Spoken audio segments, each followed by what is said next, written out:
ఒక చెరువులో కొన్ని కప్పలు ఉండేవి. ఆ కప్పలు ఎప్పుడూ ఆ చెరువులోనే ఉండేవి తప్ప పెద్దగా బయటకు వచ్చేవి కావు.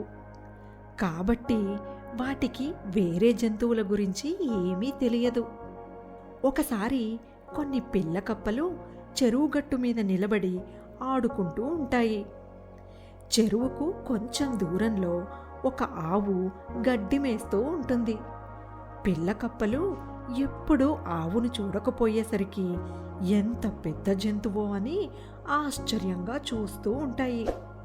ఈ పిల్ల కప్పల్లో నుండి ఒక తుంటరి కప్ప ఆవు దగ్గరికి వెళ్ళి చూస్తూ ఆవు చుట్టూ తిరుగుతూ ఉంటుంది. ఆ సమయంలో పొరపాటున ఆవు కాలి కింద పడి కప్పపిల్ల చనిపోతుంది. అది చూడగానే మిగిలిన కప్పపిల్లలు భయపడి గబుక్కున చెరువులోకి దూకి తల్లి వద్దకు వెళ్తాయి. అమ్మా అమ్మా, మేము ఒక జంతువుని చూశాము, అది చాలా పెద్దగా ఉంది అని అంటాయి. అప్పుడు తల్లి కప్ప, ఏంటి, నాకంటే పెద్దగా ఉందా అని అంటుంది. అవునమ్మా, అసలు అంత పెద్ద జంతువును మేము ఎప్పుడూ చూడలేదు అని అంటాయి పిల్ల కప్పలు. అవునా, అయితే ఇప్పుడు చూడండి అని తల్లి కప్ప కొన్ని నీళ్లు తాగి తన శరీరాన్ని ఉబ్బేలా చేసి, ఇంత పెద్దగా ఉందా అని అడుగుతుంది.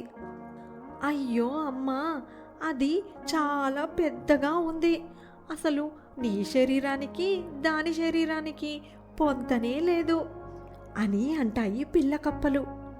అయినా ఊరికే ఉండక తల్లి కప్ప, నాకంటే అంత పెద్దగా ఎలా ఉంటుంది, ఇప్పుడు నేను కూడా చూపిస్తాను చూడండి అని తల్లి కప్ప ఇంకా చాలా నీళ్లు తాగి తన శరీరాన్ని పెద్దగా ఉబ్బేలా చేసి, ఇప్పుడు చూడండి ఇంత పెద్దగా ఉందా అని గొప్పగా అడుగుతుంది. అది చూసి పిల్ల కప్పలు, అబ్బే, ఆ జంతువు ఇంకా చాలా పెద్దగా ఉంది అని అంటాయి. అప్పటికే చాలా నీళ్లు తాగిన కప్ప ఇంకా ఓటమిని ఒప్పుకోకుండా తన శరీరాన్ని ఇంకా పెద్దగా చేయాలని బలవంతంగా మరిన్ని నీళ్లు తాగుతుంది. నీళ్లు ఎక్కువయ్యి పొట్ట పగిలి కప్ప చచ్చిపోతుంది.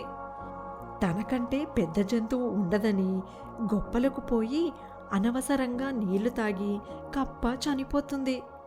అందుకే గొప్పలకు పోయి అనవసరమైన ఇబ్బందులు తెచ్చుకోవద్దు.